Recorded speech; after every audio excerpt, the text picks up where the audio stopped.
रानी इंद्रवती को जब साहिब कबीर ने नामदान दिया, जब उन्होंने साधना की, तब उनकी जीवात्मा साधना के द्वारा ऊपर के मंडलों में गई।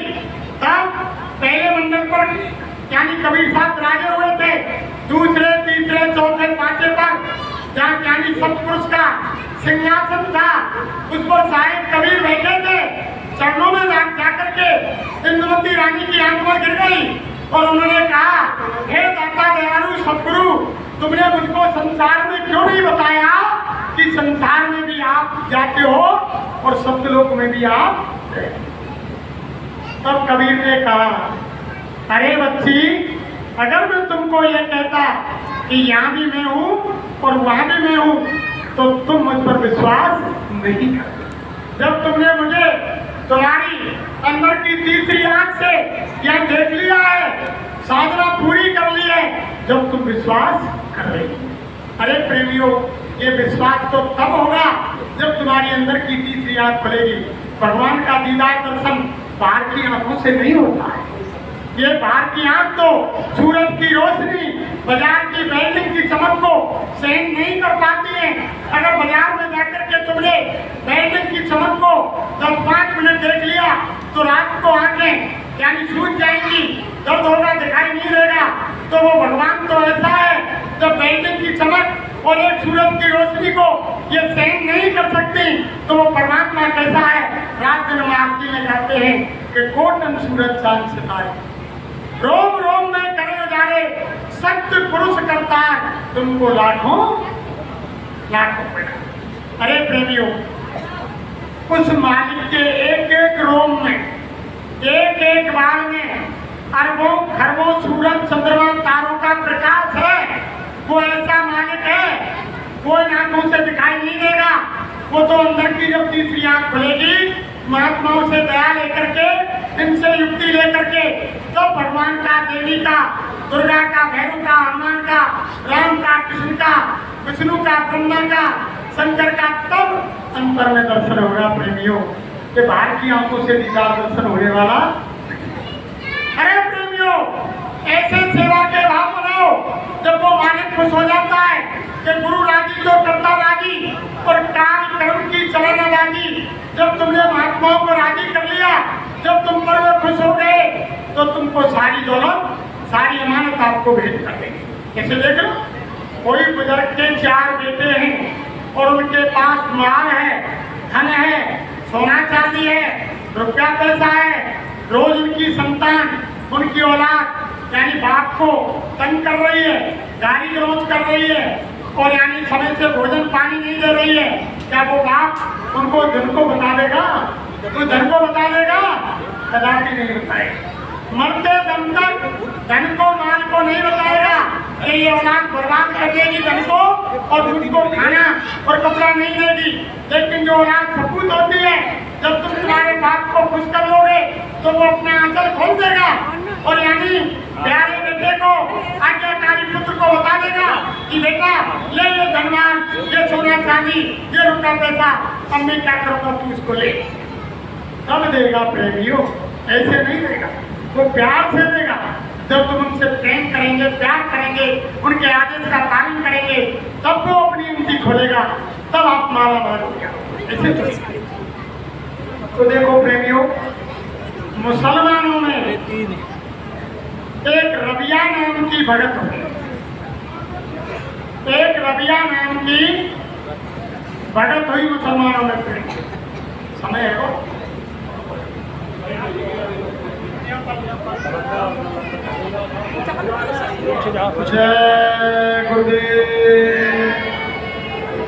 मुसलमानों में रबिया नाम की भगत हुई। देखो, एक सेठ के यहाँ जो पैसे वाला था, रबिया बेचारी गरीब, उसने एक फकीर से नामदान लिया, आत्मा को जगाया, ऊपर के ब्रह्मांडों का, मंडलों का सैर किया और वो एक सेठ क्या नौकरी करती थी प्रेमी। उनके पास शरीर रक्षा के लिए कोई साधन नहीं, भजन करती और नौकरी करती। एक दिन अचानक क्या हुआ कि सेठ जी के कुछ ज्यादा मेहमान आ गए। रबिया के सामने काम काज ज्यादा आ गया। उस दिन सेठ ने रबिया को अपने मकान पर ही रोक लिया रात। रबिया उस दिन अपनी झोंपड़ी पर, अपनी कुटिया पर नहीं आई। सेठ ने कहा कि बेटी रबिया, तुम आज यहीं रहो, बहुत सारे मेहमान हैं, इनकी सेवा मुझसे नहीं होगी। तो रबिया वहीं रुक गई प्रेमियों। और रात को जब रबिया मेहमानों की सेवा करने के बाद जब फ्री हुई तो सेठ ने एक कमरा बता दिया कि बेटी रबिया, तुम इस कमरे के अंदर जब तुम्हारा काम सारा यानी निपट जाए तो इस कमरे के अंदर तुम आना। रबिया कमरे के अंदर काम निपटने के बाद चली गई। पहले समय में लाइट बिजली नहीं थी। उस समय वो दीपक जलाए जाते थे तेल के दीपे। तो दीपक बुझा दिया गया, रात हो गई तो बुझा गई। तो रबिया सुबह 4 बजे लगी थे। जब 4 बजे लगी तो रबिया भजन पर बैठ गई खटिया में। प्रेमियों ध्यान से सुनो, रबिया खटिया में बैठ गई। जब रबिया भजन करने लगी तो रबिया के एक एक रोम से इतनी रोशनी, इतना प्रकाश निकला कि सारे कमरे के अंदर रोशनी भजन कर रही थी रबिया। 5 बजे सेठ ने दूसरे नौकर से कहा, अरे बेटा उठाओ, रबिया को जल्दी उठाओ, बहुत मेहमान है, उनके लिए भोजन पानी नाश्ता बनाना है। तो वो नौकर आया और नौकर जैसे खिड़की से देखा तो रबिया के कमरे में बहुत सारा प्रकाश। नौकर घबरा गया, खिड़की से देख करके बाहर आया, आकर के सेठ से कहा, अरे कि महाराज। सेठ ने कहा, क्या बात है कि सेठ जी महाराज, शायद रबिया के कमरे में आग लगे, बहुत प्रकाश हो रहा और कोई कारण नहीं। रबिया के कमरे में आग लग गई और सारे कमरे में बहुत जोरदारी से प्रकाश हुआ। सेठ जी दौड़ करके आए और खिड़की से देखा कि रबिया के यानी आग नहीं लगी हुई, भक्त रबिया की एक एक रोम से यानी रोशनी निकल रही थी, सारा कमरा जगमग हो रहा। जब सेठ जी ने देखा प्रेमियों, ये तो बहुत बड़ी भगत है, मैं कितना अनर्थ कर रहा हूँ, रबिया से पोछा लगवाता हूँ, चौके बर्तन करवाता हूँ, झूठे बर्तनों को साफ करवाता हूँ, धिक्कार है तेरे जीवन के लिए। कितने भगत, कितने बड़े भगत थे और इतने झूठे बर्तनों की सेवा, जूतियां साफ करवाता हूँ, झाड़ू लगवाता हूँ, बर्तन साफ करवाता हूँ। देखने का धिक्कार है तेरे जीवन के लिए। रबिया के कमरे में गए, रबिया को आग लगाई, रबिया भजन से उठी, सेठ जी पैरों में गिर गए कि बेटी रबिया। रबिया ने समझा कि आज मुझसे कोई गलती, जो सेठ जी स्वयं मेरे कमरे में है। रबिया ने कहा कि सेठ जी महाराज, आपने कल मेरे कमरे तक आने का क्यों किया? क्या मुझसे कोई गलती हो गई? कि नहीं नहीं नहीं बेटी, तुमसे कोई गलती नहीं हुई है, गलती तो मुझसे हुई है। आज के बाद बेटी रबिया, तुम मेरे घर में कोई काम काज नहीं करोगी। आज से तुम्हारी तनख्वाह बदस्तूर चलेगी और कोई घर में काम नहीं करोगी, तुम सारी देखभाल करो, आराम से रहो। रबिया ने कहा कि नहीं नहीं सेठ जी, अगर मैं तुम्हारे घर में काम नहीं करूंगी तो मैं तुमसे तनख्वाह नहीं। जो हमारे गुरु महाराज कहते हैं, अरे बच्चियों, जहाँ भी तुम काम करते हो, दुकान पर खेती में ईमानदारी मेहनत से करो, जब शाम को घर में आओ, बाल बच्चों की सेवा करो, आएंगे ताजो सुत्ता करो, हाथ में जब सोने बैठने जाओ तो संसार का कोई काम नहीं हो, सच्ची आत्मा से सच्चे भगवान का 1 घंटा 8 घंटा 20 मिनट 10 मिनट भगवान का चिंतन ध्यान भजन। तो रबिया ने कहा, सेठ जी बिना मेहनत किए मैं तुम्हारी तनख्वाह नहीं, ना मैं तुम्हारे घर में। फिर जी ने कहा, अरे रबिया, मैं आपसे काम कराऊंगा, आप तो इतनी बड़ी भक्त हो जो आपके एक एक रूम से इतना प्रकाश निकल रहा है, सारा कुछ मैंने देख लिया कि सेठ जी अगर तुम मुझसे काम नहीं कराओगे तो मैं तुम्हारे घर में न रहूंगी ना तुम्हारी तनख्वाह में। प्रेमियों घर आ गई, राजा सेठ के मकान को छोड़कर घर आई, झोपड़ी में रहने लगी। कोई मजदूरी मिल जाती उसको कर लाती, भोजन कर लेती। एक दिन क्या हुआ प्रेमियों, रबिया खाना बना रही, बैठो बैठो बैठो बैठो। 2 रोटी का आटा था रबिया के पास। प्रेमी 2 रोटी रबिया ने पकाई, लेकर के सामने भोजन करने के लिए बैठी। इतने में एक कुत्ता, ये कुतिया आ गई जो भूख से व्याकुल थी। पेट बिल्कुल सता हुआ था, आकर नजदीक बैठ गई और आवाज लगाने लगी, पूंछ को हिलाने लगी। रबिया ने देखा शायद मेरी भूख से ज्यादा इस कुतिया को भूख लगी हुई ये दिखाई दे रहा है। तो रबिया ने एक रोटी उठा करके कुतिया को कि चलो एक में मेरा गुजारा हो जाएगा, एक इस भूखे जानवर को। इतनी देर में फिर भगवान का स्मरण करके रबिया एक रोटी को खाने की तैयारी कर रही थी। इतने में प्रेमियों भूखी बिल्ली आ गई, वो भी आकर वहां म्याऊं म्याऊं करने लगी और रबिया के नजदीक बैठ गई। रबिया ने विचार किया, अंदर की आंख से देखा कि मुझसे ज्यादा रोटी की जरूरत इस बिल्ली को है।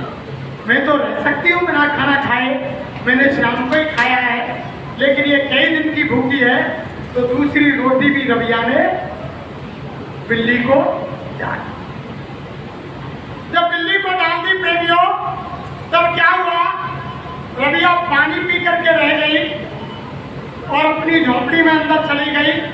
ये सारा खेल एक मकान से उनकी यानी पड़ोसिन देख रही कि रबिया के पास खाने को कुछ 2 रोटी का आटा था, 2 रोटी बनाई, एक कुत्ते को डाल दी, दूसरी बिल्ली को डाल दी। इतनी देर में क्या हुआ, रबिया अंदर कुटिया में गई। इतनी देर में प्रेमियों 9 मेहमान रबिया के पास आ गए। 9 मेहमान आ गए प्रेमियों, 9 मेहमान, 1 नहीं, 2 नहीं, 4 नहीं, 6 नहीं, 9 मेहमान आ गए रबिया का दर्शन करने के लिए, रबिया का सत्संग प्रवचन सुनने के लिए। रबिया बहुत बड़ी महात्मा थी जिसकी आत्मा जगी हुई। अब आगे रबिया को आवाज दी, कुटिया से बाहर निकल के आई। अब रबिया ने विचार किया कि अब क्या किया जाए, मेरे पास 9 मेहमान आ गए और मेरे पास आटा नहीं, खाना किसका बनाया जाए। चलो वो सदगुरु दाता दयालु की मर्जी, जैसा करेगा वैसा उसकी मर्जी। चलो मालिक, तुम जैसे रखेंगे वैसे हम रहेंगे, आपकी दया, आप ही जो कुछ करेंगे, हम क्या करने वाले हैं। चलो पहले मेहमानों को जब तो बुलाएं। इतनी देर में उनकी वो देख रही थी पड़ोसन के रबिया के पास 9 मेहमान आ गए। तुरंत उसने आटा लगाया अपने, उसने सोच लिया कि रबिया के पास 9 मेहमान आए। उसने रोटियां बनाई, उधर पानी पिला दिया गया। मेहमानों से सत्संग की चर्चा शुरू हो गई। इतने में पड़ोसन ने 18 रोटी गिन करके अपने नौकर को लेकर के रबिया के पास लेकर नौकर आया। मेहमान देख रहे थे, रबिया ने रोटी गिनी कि 18 हैं। तो रबिया मन में विचार करने लगी, या तो उस मालिक का विधान गलत है, या देने वाली है वो भूल गई मेरे मालिक का विधान। मेरे मालिक ने तो मुझसे ये कहा, अरे बच्ची, वो मालिक तुम्हारा ऐसा है, 1 की 10 हो, 1 की 10 देता है। मैंने 2 रोटियां दी और ये 18 कैसे आई? या तो मालिक का विधान गलत हो गया या देने वाले की गलती हो गई। नौकर से कहा ले जाओ वापस। नौकर 18 रोटियों को लेकर प्रेमियों वापस आए। अपनी मालकिन के पास पहुंचा, रोटियां वापस आती देखी तो मालकिन ने कहा अरे बेटा ये रोटी वापस क्यों ले आया? मालकिन महात्मा रबिया ने रोटियों को गिना और गिनती करने के बाद मुझसे कह दिया, 1 मिनट विचार किया और कह दिया अरे बच्चा इसको ले जाओ। या तो मालिक का विधान गलत है या कोई गलती देने वाले से हो, इसलिए मैं मालकिन वापस ले आया। मालकिन को फिर मालिक ने बुद्धि दी, अरे रबिया ठीक कह रही है कि 9 तो मेहमान ही है और 10वीं रबिया है, ये 18 रोटी है, ये तो कम पड़ रही है, ये गलती मुझसे हुई है। रबिया ने तभी उनको वापस दिया, अरे बेटा 2 और रखो, 2 रोटी और रखी। तब वो नौकर लेकर के गए। जाने के बाद रबिया ने फिर गिनती की, रोटी 20 थी। रबिया ने कहा कि हाँ अब ठीक है, कोई एक की 10 देता है। मैंने 2 रोटी दी तो मालिक ने मुझको 20 दिया। मेहमानों का स्वागत किया, खाना विदा कर दिया। तो ऐसे होते हैं, अरे धर्म प्रेमियों महात्मा ऐसे दयालु होते हैं, वो एक की 10 देते हैं, वो किसी का कुछ नहीं रखते हैं। अगर तुम उनको 1 गिलास पानी पिलाएंगे तो एक का वो 10 देंगे प्रेमियों, 10। अरे तुम खर्च करके तो देखो, सेवा करके तो देखो। गुरु महाराज का कहना है कि संगत ही गुरु की यानी स्वरूप है, और जो संगत की सेवा करते हैं वो अपने गुरु की सेवा। गुरु महाराज मन से बोले, अरे प्रेमियों तुम सब प्रेमी, कोई ये नहीं चाहता, या लाखों की भीड़ है मैदान में, कोई ये नहीं चाहता कि मैं मेरे गुरु की सेवा नहीं करूं। सब प्रेमी मेरे बच्चे बच्चियां, गुरु महाराज बोले, ये यानी अपने गुरु की सेवा करना चाहते हैं। लेकिन ऐसा मौका यानी सभी को नहीं मिलता, किसी बिरले बिरले जीव को मिलता है। लेकिन जो यानी मेरी जो संगत बैठी हुई है ये गुरु का स्वरूप है, और जो मेरे बच्चे बच्चियां संगत की सेवा करते हैं वो समझ लो कि अपने गुरु की सेवा। गुरु महाराज ने कहा अरे संगत की सेवा कर लो, जिनके पास तन की सेवा है प्रेमियों, तन से सेवा कर दो। जिनके पास धन है वो धन से सेवा कर दो, जिनके पास मन है वो मन से सेवा कर दो। 3 तरह की सेवा है, और तीनों तरह से अगर तुम तीनों चीजों की शुद्धि करवाना चाहते हो तो सब गुरु की दरबार में सेवा करने से बढ़कर कोई सेवा नहीं।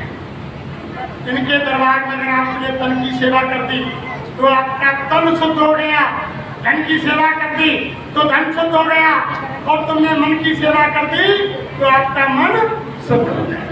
ऐसा दरबार है। धर्म प्रेमियों समय बहुत हो गया, तो मैं अपनी वाणी को 2 शब्द कहकर के यही विराम करता हूँ। कल फिर पौने कितने बजे से होगा पेंडर साहब?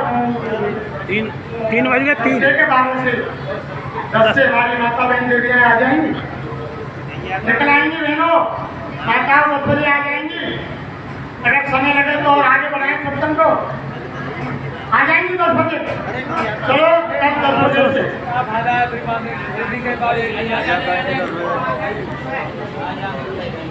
चलो ठीक है, 10 बजे से कार्यक्रम शुरू होगा। 10 बजे कल का नवरात्रि का आखिरी दिन है, और मालिक की दया ले लीजिए। आपके घर पर प्रेमियों गंगा आई है, गंगा कहते हैं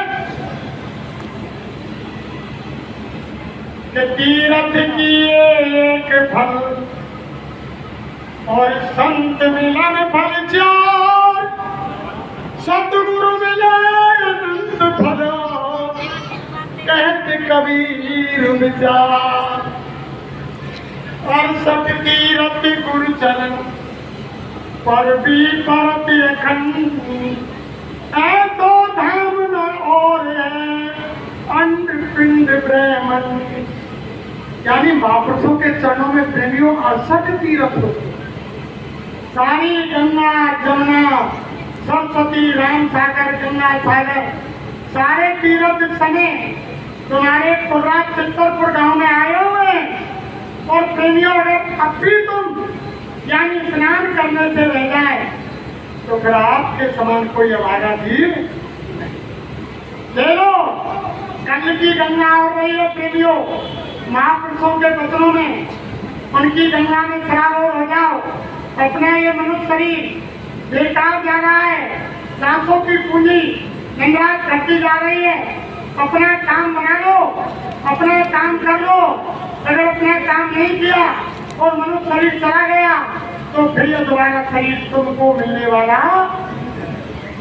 इसलिए मेरी आप सभी धर्म प्रेमियों से पुनः यही प्रार्थना है, और हम यानी आपसे कोई मांगने कुछ नहीं है कि आप ये समझ रहे हो कि कोई चुनाव लड़ रहे हो, कोई MP MLA मंत्री मिनिस्टर को जो राजस्थान से चल के वोट मांग आए हो, कि नोट मांग आए हो। अरे धर्म प्रेमियों, हम आपसे कुछ मांगने नहीं आए।